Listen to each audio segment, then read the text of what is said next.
Hello student, আমি দেবযানী দত্ত। তোমাদের গত ভিডিওটাতে জৈব উপাদানগুলোর মাইক্রোমলিকিউলসগুলোর সম্পর্কে আমি আলোচনা করেছি। এখন আলোচনা তোমাদের করব বৃহৎ অণু সমূহগুলো অর্থাৎ ম্যাক্রোমলিকিউলস সম্পর্কে, যেগুলো হচ্ছে জটিল শর্করা, প্রোটিন, ফ্যাট আর হচ্ছে নিউক্লিক অ্যাসিড। এই চারটে বৃহৎ অণুর সরল আর কি যেটা রূপটা, সেটাই ছিল আমাদের মাইক্রোমলিকিউলসের আন্ডারে। তো ওইগুলো আমাদের জানা হয়ে গেছে। তো এইবার আমরা তাহলে চলে যাই ম্যাক্রোমলিকিউলসগুলোর সম্পর্কে। তাহলে ফার্স্ট ম্যাক্রোমলিকিউলস যেটা আছে সেটা হচ্ছে একটা জটিল শর্করা, যেটাকে বলছি কমপ্লেক্স সুগার। তো সেটাকে আমরা পড়ব। এবার সরল শর্করাগুলো যেহেতু শর্করারই একটা সরল রূপ, তার মানে বলতে পারি একাধিক সরল শর্করা নিয়ে এই জটিল শর্করাগুলো তৈরি হয়েছে। এই জটিল শর্করা, এই কমপ্লেক্স সুগারটা একটা প্রধান জৈব অণু কিন্তু এই জীবের যে আমরা জৈব যে উপাদানগুলো যে করব তার প্রধান যদি বলি সেটা হচ্ছে এই জটিল শর্করাটা। এবার এখানে দুই ধরনের আর কি জটিল শর্করা আছে, শর্করা অনেক আছে। তার মধ্যে যেটা আমরা পড়ব মূলত ডাইস্যাকারাইড আর হচ্ছে পলিস্যাকারাইড। ডাইস্যাকারাইড মানে হচ্ছে দ্বিশর্করা, মানে দুটো সরল শর্করা যুক্ত হবে এবং যুক্ত হয়ে যখন একটা অণু জল তৈরি করবে, মানে যখন ওরা যুক্ত করবে, যখন ওই যে একটা বলেছিলাম না যে পেপটাইড টাইপের বন্ধন, তো পেপটাইড বন্ধন মানে যে কোনো যখন বন্ধনে দুজন যখন যুক্ত হয়, ওই দুজনের যুক্ত হওয়ার স্থানে কিছু কিছু উপাদান আর কি বেরিয়ে যায়। তো সেখানে ওই কে বেরোচ্ছে না, এই দুটো যখন সরল শর্করা যুক্ত হচ্ছে, দুটো সরল শর্করা থেকে আর কি হাইড্রোজেন আর জল বেরিয়ে, মানে হাইড্রোজেন আর অক্সিজেন আর কি বেরিয়ে গিয়ে জলটা হচ্ছে এবং একটা বেরিয়ে যাচ্ছে, একটা জলের অণু বেরিয়ে যাচ্ছে। এরকম যখন যুক্ত হচ্ছে, যুক্ত হওয়ার টাইমে একটা জলের অণু কী হয়ে যাচ্ছে না, বেরিয়ে যাচ্ছে। তাই জন্য বলছে দুটো সরল শর্করা পরস্পর যুক্ত হয়ে এক অণু জল মুক্ত হয়ে উৎপন্ন করে এই ডাইস্যাকারাইড। এই ডাইস্যাকারাইডের যে সাধারণ যে সংকেত যদি বলি, যার রূপটা CnH2O(N-1), মানে n এখানে যদি আমি 2 বলি তাহলে যেভাবে পাবো, 6 বললে পাবো। তো n এইভাবে আর কি বসালে আমি বিভিন্ন আর কি ডাইস্যাকারাইডের আমি সংকেত পাবো। এটা একটা সাধারণ আর কি রূপ, সংকেতের রূপ। তো এই ডাইস্যাকারাইডগুলো কোনগুলো না, ল্যাকটোজ, মল্টোজ, সুক্রোজ। এই ল্যাকটোজটা কোনটা, দুগ্ধ শর্করা। সুক্রোজটা কোনটা, যেটা হচ্ছে তোমার ইক্ষু শর্করা বলতে পারি। আর মল্টোজ হচ্ছে সেই বার্লি থেকে আর কি মল্ট যে দিয়ে সেই মল্টোজ আর কি, সেই শর্করা। আর পলিস্যাকারাইড যেটাকে বহুযৌগিক শর্করা, সেখানে কিন্তু 10টার বেশি সরল শর্করা একে অপরের সঙ্গে যুক্ত হয়ে কিন্তু তৈরি হয় সেক্ষেত্রে। আর এই বহুযৌগিক শর্করার সাধারণ যদি সংকেতটা বলি, C6H10O5(N), মানে n এখানে এক থেকে যাবতীয় যা বসাতে পারো সেভাবে আর কি চলি হবে। তো শ্বেতসার আর গ্লাইকোজেন হচ্ছে এই মানে জটিল শর্করা, অর্থাৎ যাকে আমি বলবো পলিস্যাকারাইড এক ধরনের। তো এটা গেল প্রকারভেদ। তাহলে এই শর্করা অর্থাৎ এই জটিল শর্করা কমপ্লেক্স সুগারে আমাদের কি কি কাজ করছেটা কি? দেখো, আমরা যে খাবারটা যে গ্রহণ করি প্রতিদিন, তার মধ্যে কিন্তু 70 থেকে 80% কিন্তু শর্করা থাকে এবং এইটাই কিন্তু সমগ্র দেহ গঠনের কিন্তু কাজে লাগে। আর আমরা ছোটোতে পড়েছিলাম, নিচু ক্লাসে পড়েছিলাম যে মেনলি প্রধান এই খাদ্য উপাদান প্রোটিন, ফ্যাট আর হচ্ছে কার্বোহাইড্রেট, সেটা কি করে শক্তির মুক্তি ঘটায়।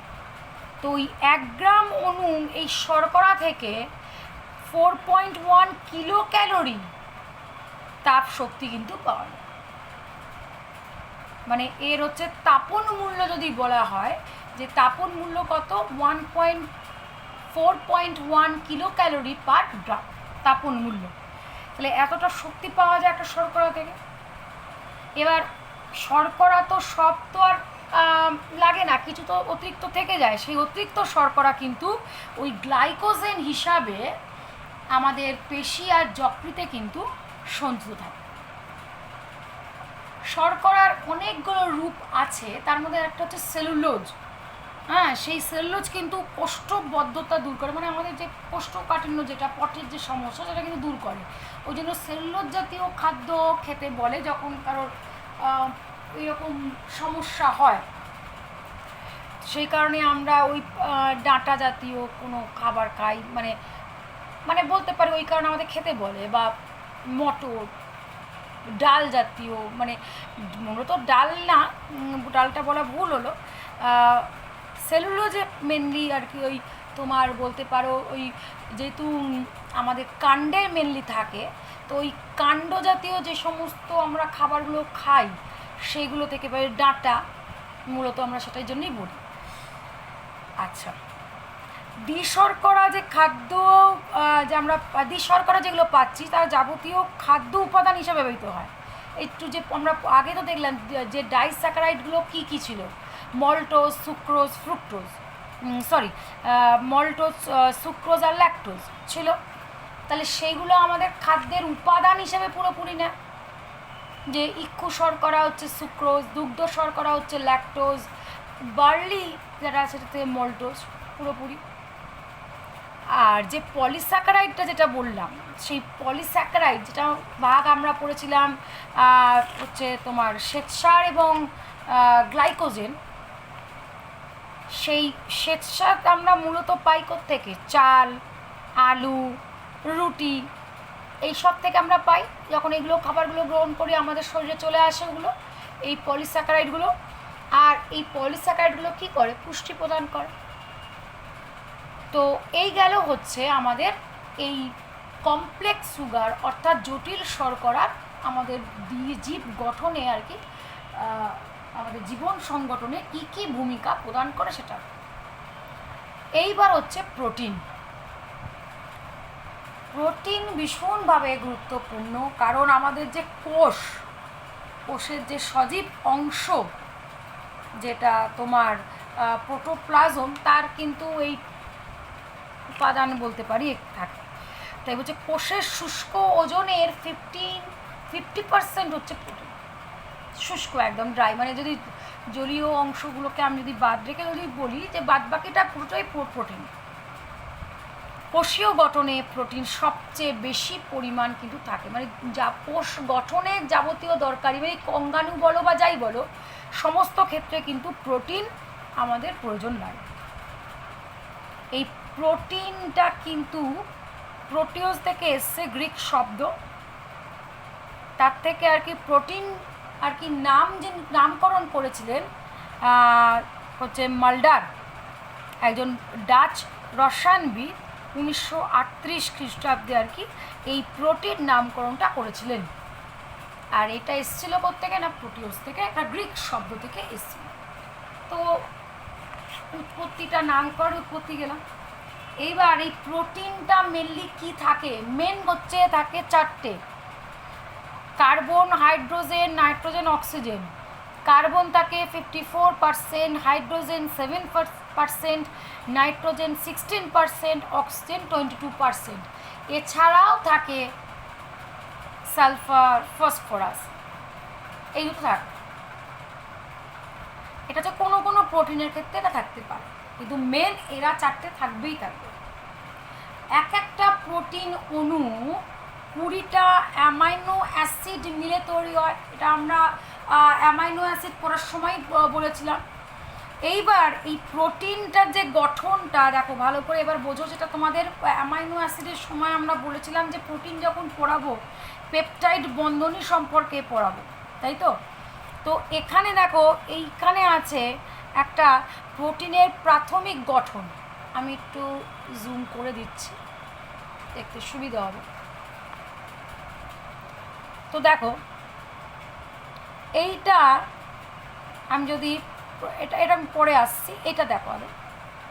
তো একটা অ্যামাইনো অ্যাসিডে কি ছিল, এইখানটা ছিল অ্যামিনো গ্রুপ, এইটা ছিল একটা কার্বোক্সিল গ্রুপ, তাই তো? আর এইটা হচ্ছে আর একটা ভেরিয়েবল, যেটা তোমার যেভাবে কার্বন হাইড্রোজেন যেভাবে থাকতে পারে, যার উপর নির্ভর করছিল নামকরণগুলো।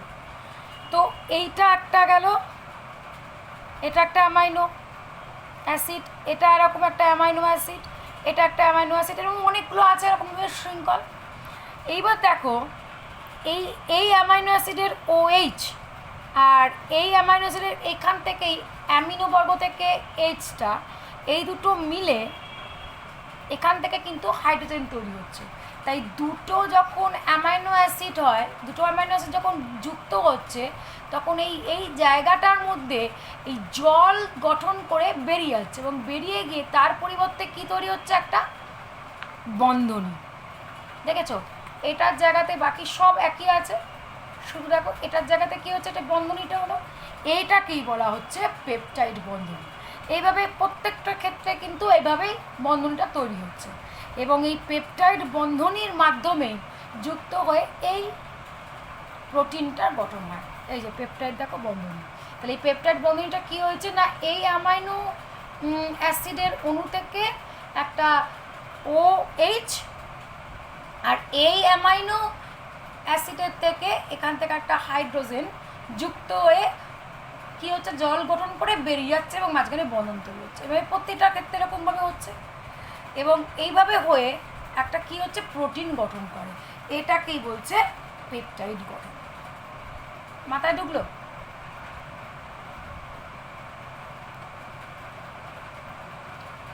তো তাহলে এটা হচ্ছে প্রোটিন। তাহলে এইভাবে পেপটাইড বন্ধনীর মধ্য দিয়ে এরা কিন্তু কী থাকে, একটা শৃঙ্খলে একটা মালার যদি বলি, একটা পুঁতির মালা, তো ওরকমভাবে একটা কি প্রোটিন আর কি অণু তৈরি করে। এই তোমার প্রোটিনকেও আমাদের অনেকগুলো ভাগ করা হয়। সেই ভাগটা কি, সরল প্রোটিন, তারপর হচ্ছে সংযুক্ত প্রোটিন, আর একটা হচ্ছে তোমার লব্ধ প্রোটিন। সরল প্রোটিন বা আমি বলতে পারি সিম্পল প্রোটিন, সেটার ক্ষেত্রে কি বলছে, কেবলমাত্র অ্যামাইনো অ্যাসিডই থাকবে, আর অন্য কেউ থাকবে না, আর অন্য কেউ থাকবে না। তাহলে এরা কারা, অ্যালবুমিন, গ্লোবিউলিন, এরা হচ্ছে এই সরল প্রোটিন সিম্পল প্রোটিনের অন্তর্গত। সংযুক্ত প্রোটিন বা বলতে পারি আমি কনজুগেট প্রোটিন, তার কে থাকবে, একটা সরল প্রোটিনের সাথে কোনো কৃত্রিম গ্রুপ থাকবে। এই কৃত্রিম গ্রুপটা কি, সেখানে কিন্তু কোনোভাবে প্রোটিন থাকবে না, প্রোটিনবিহীন কোনো কৃত্রিম গ্রুপ, মানে সেটা কোনো জৈব বা অজৈব হতে পারে। সেই কৃত্রিম গ্রুপ আর সরল প্রোটিন মিলিত হয়ে তৈরি করছে কনজুগেট প্রোটিন। তার উদাহরণটা কি না, নিউক্লিয় প্রোটিন, হিমোগ্লোবিন, রক্তের যেটা, সেটাও কিন্তু একটা প্রোটিন, আমরা পড়েছিলাম রক্তের মধ্যে যে প্রোটিন অংশ থাকে সেটা কোনটা না, হিমোগ্লোবিন। আর একটা হচ্ছে তোমাদের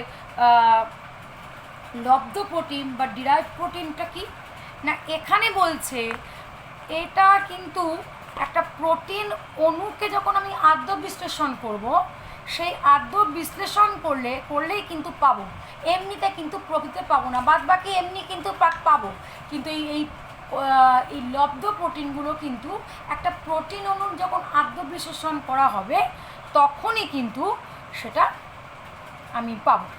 যেমন পেপটোন, প্রোটিওজ, পেপটাইড, এটা কিভাবে এসেছিল, সেই একদম ফার্স্টে আমি তোমাদেরকে যে আগেরটাতে পড়িয়েছিলাম যে কি, এই যে দেখো প্রোটিন ভাঙছে, প্রোটিওজ হচ্ছে, আবার প্রোটিওজ ভেঙে হচ্ছে পেপটন, পেপটন ভেঙে পলিপেপটাইড, পলিপেপটাইড থেকে পেপটাইড। তাহলে এই যে এরা হচ্ছে কি এক একটা লব্ধ প্রোটিন, মানে এই প্রোটিনের আদ্য বিশ্লেষণ বা বলতে পারি এদের আদ্য বিশ্লেষণ করে পাচ্ছি, তাই তো?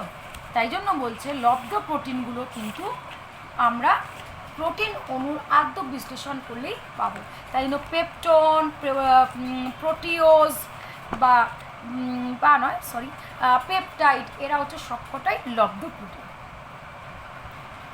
এবার তাহলে এই যে আমরা প্রোটিন সম্পর্কে তাহলে একটু জানলাম, তাহলে এর ভূমিকাটা কি আমাদের দেহ গঠনে? দেহ গঠনের যদি ভূমিকাটা বলি, ভীষণভাবে এটা অপরিহার্য। কারণ আমরা ফার্স্টেই বললাম কোষীয় গঠন প্রোটিনটার বেশি, আর আমাদের প্রায় একটা দেহের মানে কোষের আমরা শুষ্ক যদি কোষের আমি 50% নিই, সেটাই হচ্ছে পুরোটাই প্রোটিন। তাহলে ভীষণই গুরুত্বপূর্ণ দেহ গঠনের জন্য। এই যে কোষের যে অঙ্গাণুগুলো বেশিরভাগই প্রোটিন, তারপরে যে পেশি, অস্থি, তরুণাস্থি, এটাই তো আমাদের দেহ গঠন করে, দেহের কাঠামো তৈরি করে বা দেহ একটা সুন্দর গঠন দেয়, তো সেটা কি প্রোটিন দিয়েই তৈরি। ক্যালোরি মূল্য প্রচুর। কি ক্যালোরি মূল্য? না 4.2 কিলো ক্যালোরি পার গ্রাম, মানে 1 গ্রাম যদি প্রোটিন আমি দহন করি, তার থেকে আমি বলতে পারি কতটা পরিমাণ তাপ পাবো, কত কিলো ক্যালোরি, না 4.2 কিলো ক্যালোরি তাপ শক্তি মুক্তি হবে। ক্ষয়পূরণ আর বৃদ্ধিতে কিন্তু অপরিহার্য উপাদান, সেই জন্য আমাদের প্রোটিন আমাদের সারাদিন বেশি পরিমাণে খেতে হয়, বেশি নয় তবে একটা পরিমাণ থাকে, কারণ আমাদের দেহের ক্ষয়পূরণ আর আমাদের বৃদ্ধিতে আমাদের প্রোটিনের ভূমিকা ভীষণভাবে। এই জন্য একটা শিশুদের যখন বৃদ্ধি হয়, বৃদ্ধির যখন সূচনা, শিশুদের তো বৃদ্ধি বাড়বে, তো তার জন্য তখন কিন্তু তাকে প্রোটিন জাতীয় খাবার একটু বেশি দিতে হয়। এই কারণে যাবতীয় উৎসেচক, হরমোন, সেগুলোও কিন্তু গঠন করতে একটা গুরুত্বপূর্ণ ভূমিকা নেয় এই প্রোটিন। মাথায় ঢুকলো? এরপরে পরবর্তী কি না, আমরা ফ্যাট, যেটা বলেছিলাম যে ফ্যাটি অ্যাসিড যা সরলীকৃত রূপ ছিল, না বলছে যে গ্রিক শব্দ লাইপোজ, যার অর্থ হচ্ছে ফ্যাট, সেখান থেকে আর কি এসছে আর কি, মানে লিপিড, ওটাতেই বলতে পারি যে লিপিডটা এসছে লাইপোজ থেকে, তার অর্থ হচ্ছে ফ্যাট, সেটা আমরা লিপিডটাকে আমরা ফ্যাটও বলতে পারি। এই ফ্যাট কিন্তু জলে দ্রবীভূত হয় না, কিন্তু বেনজিন, ইথার, ক্লোরোফর্ম, অ্যাসিটোন, এরা এই যে এইগুলো হচ্ছে জৈব যৌগ। যখন তোমরা আর কি অর্গানিক কেমিস্ট্রিটা পড়বে, এটা, তখন এইগুলো সম্পর্কে অনেক ডিটেলস জানবে, তো তখনই জানতে পারবে যে এরা কারা কী। তো এই বেনজিন, ইথার, ক্লোরোফর্ম, অ্যাসিটোন, এদের মধ্যে কিন্তু এই ফ্যাট দ্রবীভূত হয়ে যায়। বোঝা গেল? এবারে রাসায়নিক গঠনটা কি? কার্বন, হাইড্রোজেন এবং অক্সিজেন, এরা থাকবে এই তিনটে অসম অনুগোষ্ঠী, মানে কোনোভাবে সমান থাকবে না, বিভিন্নভাবে থাকতে পারে অনু একটা। আর হাইড্রোজেন সংখ্যা কার্বনের তুলনায় কিন্তু অনেক থাকবে, প্রচুর থাকবে। দেখো এখানে আমি দেখিয়েছি ফ্যাটের এটাতে, দেখো এটা হচ্ছে গ্লিসারল। এই যে OH হচ্ছে তোমার ওই তোমার অ্যালকোহল আর কি গ্রুপের, যখন তোমরা জৈব যৌগ পড়বে জানবে, এটা হচ্ছে পুরো একটা গ্লিসারলের একটা আণবিক গঠন দিয়েছে। তার সঙ্গে 3 ধরনের ফ্যাটি অ্যাসিড, মানে 3 ধরন না, 3 অণু ফ্যাটি অ্যাসিড আর কি নেওয়া হয়েছে। এটা হচ্ছে অ্যাসিড বোঝায়, এটা দিয়ে COOH দিয়ে অ্যাসিড বোঝায়। তো এই 8টা কি অ্যালকিল মূলক, যেটাকে বলছিলাম, এই অ্যালকিল কি কার্বন, হাইড্রোজেন মিলিত থাকবে, বিভিন্নভাবে থাকতে পারে। তো 3টে অণু পরস্পরের সাথে এইভাবে যুক্ত হয়। কিভাবে যুক্ত হয় দেখো, এইখানকার OH এর সঙ্গে একটা হাইড্রোজেন জল তৈরি করলো, এই OH এর সঙ্গে একটা হাইড্রোজেন জল, এই OH এর সঙ্গে একটা হাইড্রোজেন মিলে জল, মানে 3টে অণু জল তৈরি করলো, এবং তার সাথে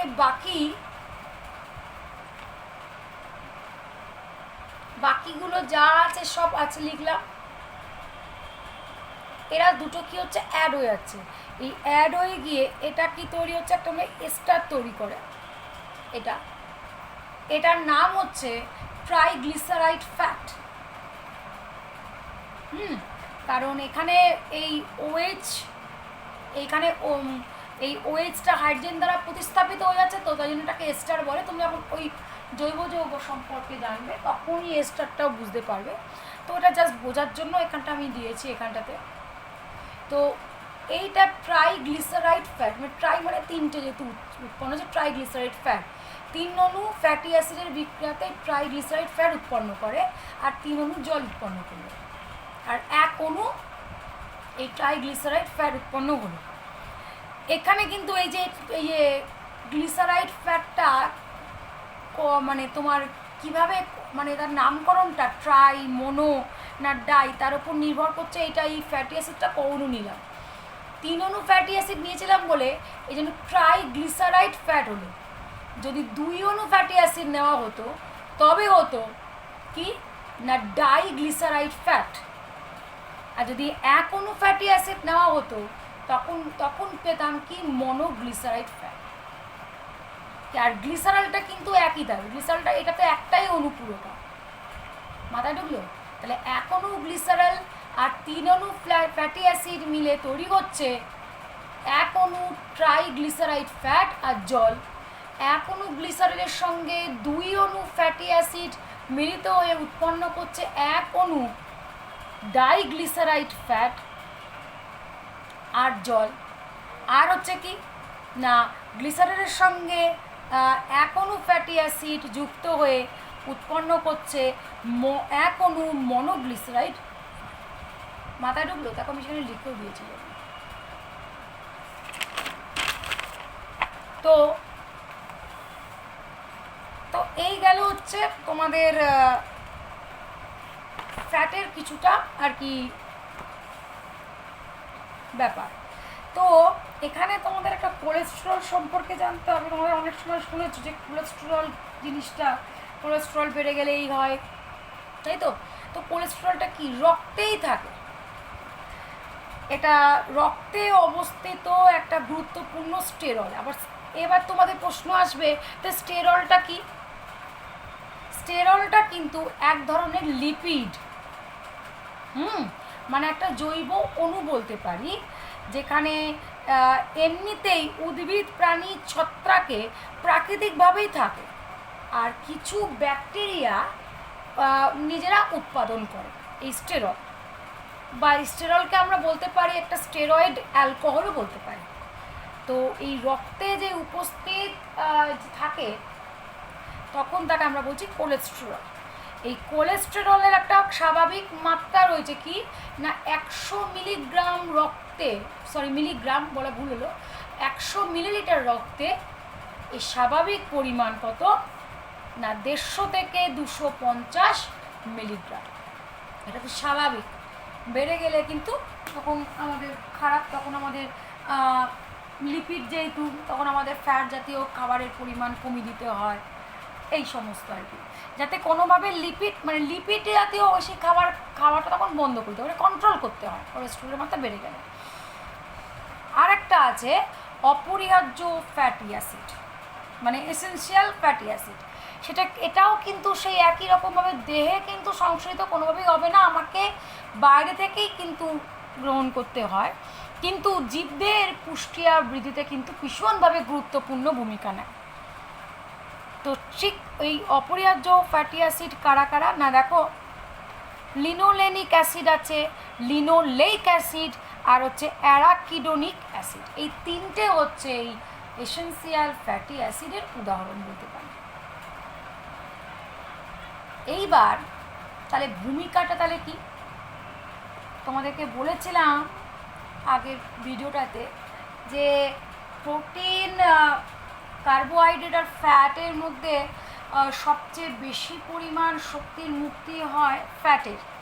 তো দেখো ক্যালোরি মূল্য দেওয়া আছে 9.3 কিলো ক্যালোরি পার গ্রাম, মানে 1 গ্রাম যদি আমি ফ্যাট দহন করা হয়, মানে তার থেকে শক্তির মুক্তি হবে কতটা, শক্তি পাবে 9.3 কিলো ক্যালোরি। ওই কারণে দেখবে যদি উপোস করা হয়, উপোস আমরা তো করি অনেকেই, তো উপোস করলেও আমাদের শরীরে কিন্তু কিছুটা সময় পর্যন্ত কিন্তু শক্তি থাকে, তাই তো? তার কারণ হচ্ছে এই ফ্যাট, কারণ আমাদের মেদ রূপে তো সঞ্চিত থাকে।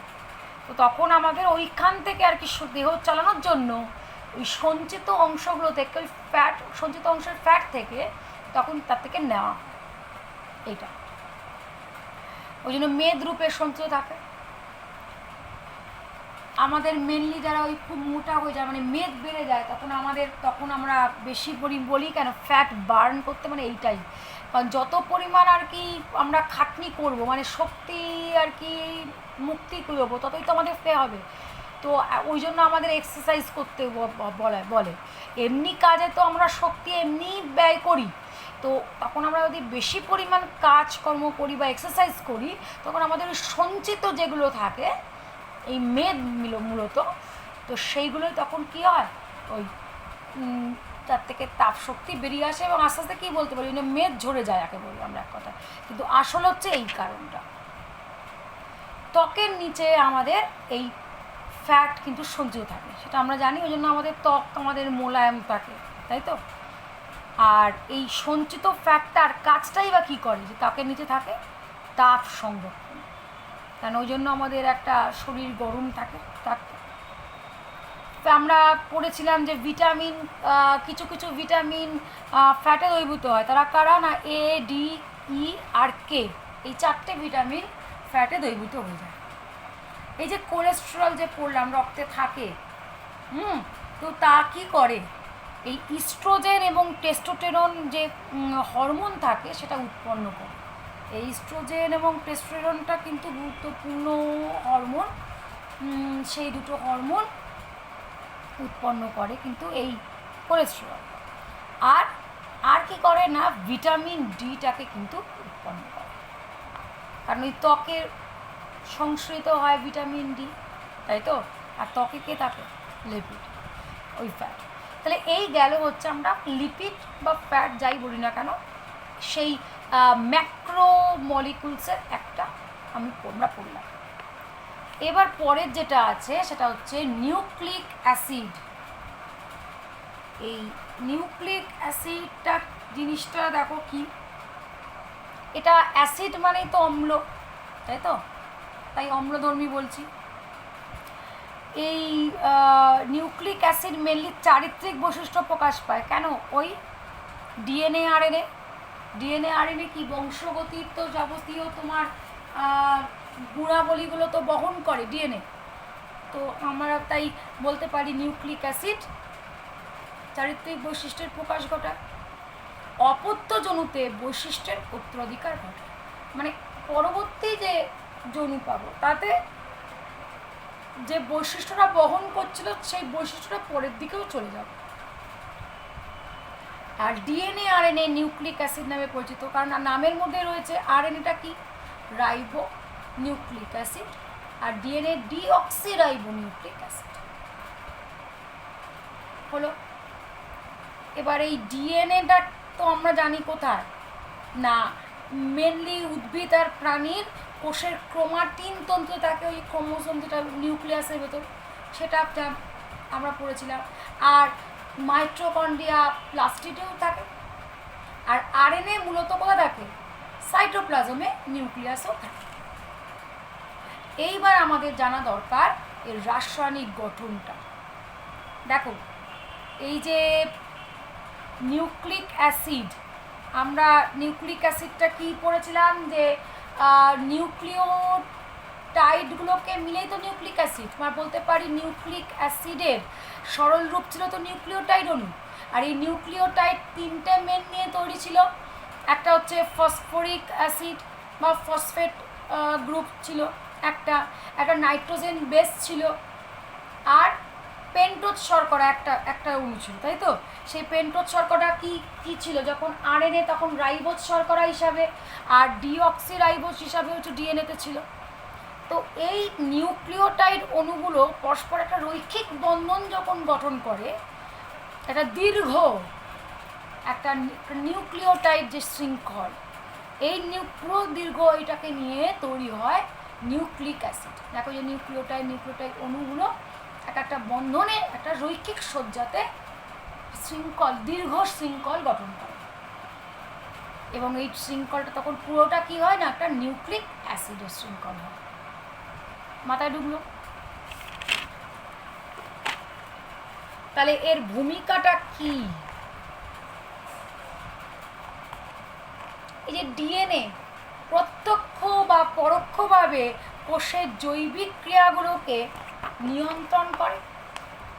ডিএনএ আরএনএ, তাই তো? ডিএনএ মানে হয়তো পুরোপুরিভাবে সরাসরিভাবে বা অন্য কোনো মাধ্যমে যাবতীয় জৈবিক ক্রিয়াগুলো কিন্তু কন্ট্রোল করছে। আর বৈশিষ্ট্যের যে জীবের যে বংশগত বৈশিষ্ট্য, যে বংশ নির্ধারণ করবে, সেটাও কিন্তু বহন করছে এই নিউক্লিক অ্যাসিড। আরএনএ কোষের প্রোটিন সংশ্লেষ করে, রাইবোজোম গঠন করে। এটা আমরা যখন কোষের অঙ্গাণু সম্পর্কে পড়েছিলাম তখনই আমরা জেনেছিলাম প্রোটিন সংশ্লেষ করে আরএনএ, তাই তো? তাহলে এই ভূমিকাগুলো গুরুত্বপূর্ণ, যেগুলো পালন করে কে না, আমাদের নিউক্লিক অ্যাসিড।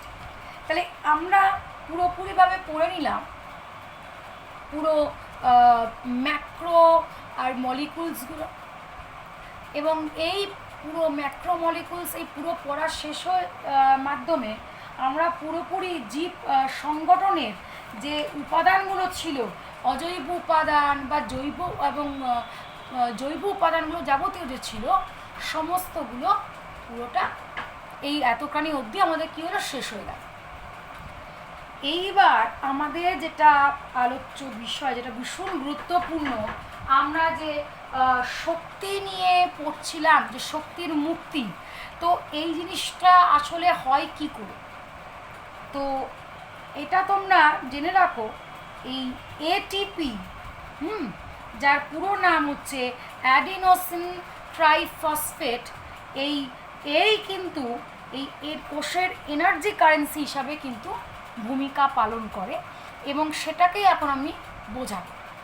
তো তার জন্য দেখো ছোটো ছোটো এইগুলোকে জানতে হবে, নইলে কারণ আমি এইগুলো দিয়েই আমি বোঝাবো, তো জেনে রাখো। তাহলে এটিপি হচ্ছে adenosine triphosphate, ADP adenosine diphosphate, আর এএমপি হচ্ছে অ্যাডিনোসিন মোনোফসফেট। ট্রাই মানে তিনটে, মানে ফসফেট আছে তিনটে, ডাইফসফেট মানে ফসফেট দুটো, মোনোফসফেট মানে একটা। তো দেখো এখানে তোমার একটা আমি এটিপির আর কি একটা আণবিক গঠন দিয়েছি। দেখো এই যে দেখো, এটা হচ্ছে ফসফেট, দেখো 1 2 3, এই তিনটে হচ্ছে ফসফেট রয়েছে, তাই জন্য এটিপি ট্রাইফসফেট। আর এইটা হচ্ছে যে রাইবোজ শর্করাটা,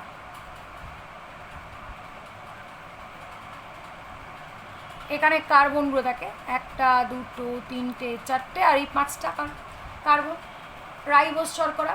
আর এটা হচ্ছে তোমার ওই নাইট্রোজেন বেস, যাকে আমরা অ্যাডেনিন বলছি আর কি, অ্যাডেনিন এইটা। এই তিনটে পোর্শন, ফসফেট, অ্যাডেনিন আর এই রাইবোজ শর্করা, এই তিনটে মিলে হচ্ছে এটিপি অণুটার গঠন তৈরি হয়। এইবার দেখো এই যে এটিপি মানে তিনটে যে ফসফেট আছে, মনে করো এই যে এই অ্যাডেনিন, এ দিয়ে আমি অ্যাডেনিন গ্রুপটা বোঝাচ্ছি, অ্যাডেনিনের সঙ্গে এই তিনটে ফসফেট রয়েছে বন্ধনে যুক্ত। মনে করো এই বন্ধনের মধ্যেই এখান থেকে একটা বন্ধন ভেঙে গেল তোমার। এবার যেই বন্ধনটা ভেঙে গেল, জানবে যখন বন্ধন আর কি ভাঙে বা বন্ধন যুক্ত হয়, তখন কিন্তু একটা শক্তির আর কি পরিবর্তন হয়, রূপান্তর হয়, সেখানে শক্তির নির্গমন এবং শক্তির সংবন্ধন হয়। তাহলে এইখানে যখন একটা বন্ধন ভাঙছে এখান থেকে, তখন শক্তি এখানে কিন্তু কি হচ্ছে না, বেরিয়ে যাচ্ছে, এবং সেই শক্তি একটা অণু থেকে বেরোচ্ছে কত না 7.3 কিলো ক্যালোরি। তাহলে যেই ভেঙে গেল, তাহলে এখানে একটা বেরিয়ে গেল, হয়ে গেল দুটো, তাহলে অ্যাডিনোসিন ডাইফসফেট হয়ে গেল। এইবার আবার পরবর্তী থেকে আবার মনে করো এখান থেকে আরেকটা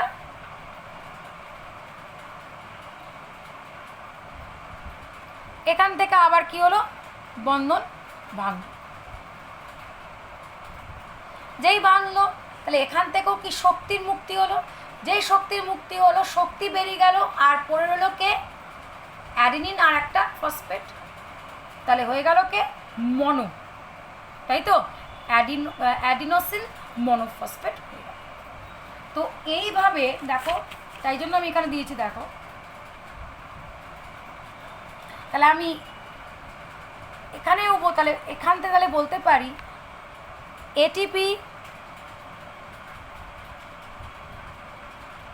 এটিপি থেকে যখন ভাঙছে তখন সেটা পরিণত হচ্ছে এডিপিতে পরিণত হচ্ছে, এবং সেখান থেকে যখন শক্তি, এখানে শক্তির মুক্তি বলছে, এখানে একটা ফসফেট আর কি বেরিয়ে যাচ্ছে।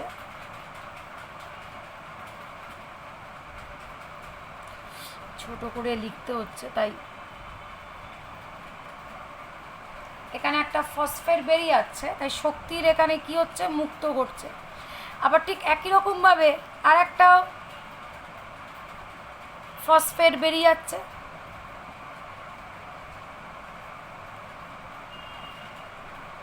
আর এখান থেকে তার ফলে কি হচ্ছে, একটা শক্তির মুক্তি ঘটছে, এবং তখন তৈরি হচ্ছে এএমপি, তাই তো। ঠিক একই রকমভাবে যখন এই এএমপি অর্থাৎ অ্যাডিনোসিন মনোফসফেটের সঙ্গে আরেকটা যখন ফসফেট যুক্ত হচ্ছে, তখনও সেক্ষেত্রে কিন্তু শক্তির আবার কি হচ্ছে, পরিবর্তন হচ্ছে। কীভাবে হচ্ছে দেখো, দেখো এএমপির সঙ্গে একটা ফসফেট যুক্ত হলো, যুক্ত হয়ে গেল, এখানে একটা যে যুক্ত হলো, তখন ফসফেট এই যুক্ত হওয়ার কারণে এবার সেখানে আরও কি হলো, শক্তি এখানে ঢুকে গেল, তার মানে তৈরি হলো তখন কত, অ্যাডিনোসিন ডাইফসফেট, এইরকম হলো। এইবার এই অ্যাডিনোসিন ডাইফসফেটের সঙ্গে আর একটা আবার ফসফেট যুক্ত হলো, যেই একটা ফসফেট যুক্ত হলো তার মানে আবার প্রচুর পরিমাণে শক্তির কি হচ্ছে, প্রবেশ ঘটছে, এবং প্রবেশ ঘটে তৈরি হলো কোনটা, অ্যাডিনোসিন ট্রাইফসফেট। এই যে তিনটে। তার মানে এখানে ঠিক যখন এখান থেকে যখন আমি এদিকে যাচ্ছিলাম তখন শক্তির যেমন মুক্ত হচ্ছিল, ঠিক তখন একই রকমভাবে যখন এই এএমপি থেকে এটিপিতে যখন পরিণত হচ্ছে, তখন শক্তি তখন কি হচ্ছে না, প্রবেশ করছে। তাহলে এইভাবে একটা ব্যালেন্স সৃষ্টি হচ্ছে। তো তাই দেখো এখানে লিখে দিয়েছি দেখো। তাহলে এই এটিপি এখানে বন্ধন ভেঙে শক্তির মুক্তি ঘটলো, দেখো শক্তির মুক্তি ঘটে এই জিনিসটা তৈরি হলো, যেন প্লাস দিলাম, বেরিয়ে গেল বলে। এবার এডিপি থেকে আবার ভাঙছে, ভেঙে কি হচ্ছে, এএমপি প্লাস ফসফেট। তাহলে এই বন্ধন যখন ভাঙে শক্তির মুক্তি হয়, আর যখন যুক্ত হচ্ছে তখন শক্তি সঞ্চিত হয়। মাথায় ঢুকলো? তাই জন্য বলছে তাহলে এই অ্যাডিনোসিন মনোফসফেট থেকে এটিপিতে আনতে তাহলে এক একটি ফসফেট যুক্তর ক্ষেত্রে বন্ধনীতে প্রচুর পরিমাণে শক্তি সঞ্চয় ঘটল। এবার এই শক্তির যে সঞ্চয় হলো সেটা কোথায় শক্তি সঞ্চয় হবে? সমস্ত কিছু কি না কোষে। এইবার আমার কোষের মধ্যে সঞ্চিত হলো। এইবার আমার যখন প্রয়োজন, তাহলে এবার শক্তির প্রয়োজন মানে এবার শক্তির আমাকে নিতে হবে মুক্তি। তখন ওই এটিপিতে যে শক্তিগুলো থাকে, তখন ওই একটা করে ফসফেট মুক্ত হতে হতে হতে হতে শক্তি বের হয়। তাই জন্য বলছি দেখো, শক্তির প্রয়োজনে এটিপি থেকে ফসফেটের বন্ধনী ভেঙে আর কি এই অ্যাডিনোসিন মনোফসফেট তৈরি হতে শক্তির অনেক মুক্তি ঘটে।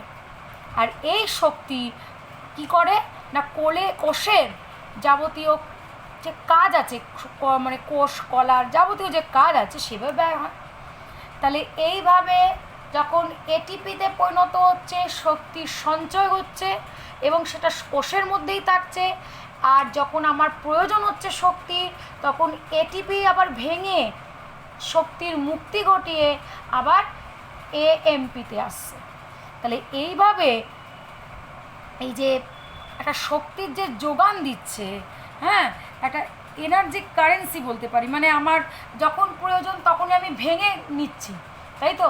মানে আমার যখন ইচ্ছে হচ্ছে আমি মানে ঠিক অনেকটা ব্যাংকের মতন বলতে পারি, অনেকটা যখন আমার প্রয়োজন হচ্ছে তখন আমি শক্তিটাকে মানে আমি রেখে দিলাম, যখন আমার প্রয়োজন দরকার তখন সেটাকে আমি ভাঙিয়ে খাচ্ছি, তাই তো? আমার টাকা পয়সা দায়িত্ব করছি, তাহলে ঠিক এইখানেও ঠিক তাই। কোষের মধ্যে ভাবো, কোষটা হচ্ছে ব্যাংক, ওর মধ্যে আমি শক্তিগুলোকে ওই এটিপি গঠন করে আমি রেখে দিলাম, আর যখন আমার শক্তির প্রয়োজন হলো সেই এটিপি ভেঙে ভেঙে আমি আমার শক্তিগুলোকে নিচ্ছি। তো এই কারণে এটিপিকে আমাদের এনার্জি কারেন্সি কিন্তু বলা হয়। তাহলে এনার্জি কারেন্সি কেন বলে, তাহলে আমাকে এইভাবে আর কি আমাকে পুরো বলে দিতে হবে পুরো জিনিসটা। আসল কিন্তু মাথায় রেখে দেবে যে এখানে এটিপিকে এনার্জি কারেন্সি বলার একমাত্র কারণ হচ্ছে যখন আমার শক্তির প্রয়োজন হয় তখন আমি এটিপিকে ভেঙে শক্তির মুক্তি ঘটিয়ে এএমপি তৈরি করি, আর এই এএমপি থেকেই কিন্তু শক্তি সঞ্চিত হতে হতে এটিপি গঠন করে কোষের মধ্যে সঞ্চয় করে রাখা হয়েছিল। তো বোঝা গেল? তাহলে আশা করি তোমরা এইটা বুঝেছো, এবং এটা খুব গুরুত্বপূর্ণ কোশ্চেন যে কেন এটিপিকে এনার্জি কারেন্সি বলা হয়। তো আশা করি বুঝতে পেরেছো।